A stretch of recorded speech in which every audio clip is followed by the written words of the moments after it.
তো দেখে জানটা যেন ঠান্ডা হয়ে যাচ্ছিল। বলি আজকে আকাশ দেখো না কি সুন্দর, এই কদিন যা আকাশটা রোদ হচ্ছে বৃষ্টি হচ্ছে, রোদ হচ্ছে বৃষ্টি হচ্ছে, আকাশটাও দেখতে ভালো লাগতেছে।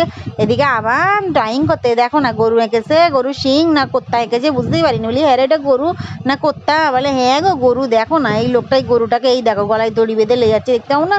বলি কোত্তা, কেউ তো গলায় দড়ি বেঁধে লে যায়। বলে না গো কোত্তা না, এটা দেখো না গরু গো। বলি কিরম গরু আঁকলি? বলে এই দেখো একটা লোক দেইড়ে আছে সামনে, আর একটা লোক দেখবি আর একটা আঁকবো, পিছনে একজন দেইড়ে থাকবে, গরু একজন সামনে আছে পিছনে ঠেলে ঠেলে আরেকজন লে যাবে, হ্যাট হ্যাট করে লে যাবে। বলি ও আল্লাহ গো এ কি গরু? আমি তো জন্মে দেখিনি, আমি তো বুঝতেই পারতেছি না এটা গরু নাকি কুত্তা নাকি বেলা কি, এটা পশু নাকি বুঝতে পারিনি। আর এইদিকে তো ড্রয়িং খাতা পুরো ভরে যাচ্ছে গরু আর গরু, গরু আর গরু।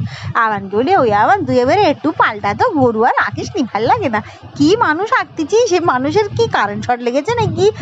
মানুষের চুলগুলো এরকম খাড়া খাড়া হয়ে গেছে কেন রে? ও আল্লাহ গো এ নাক নাকি কি হলো? ও আল্লাহ গো আবান রে, তুই আর আঁকিস নি, তুই রাখ আবান, তোর তো হাত ব্যথা করে না, তুই এরকম কি আঁকতেছিস? বলি না গো দেখো না, এই দেখো চুলটা দেখলে কত সুন্দর স্টাইল করে দিলাম, হেয়ার স্টাইল।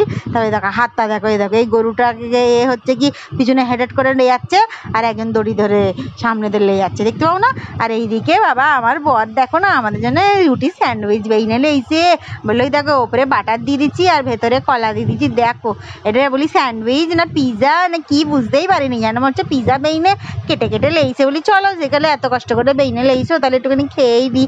আমার বলি ওই আবার তুই প্রথম খেয়ে দেখ। বলে হ্যাঁ হেব্বি বাবা, ওইখানে না বাসি রুটি তো ভয় লাগে, তারপরে মুই একটুখানি তালের পুরুলির মতো বেইনে নিয়েছিলাম, খেয়ে নি।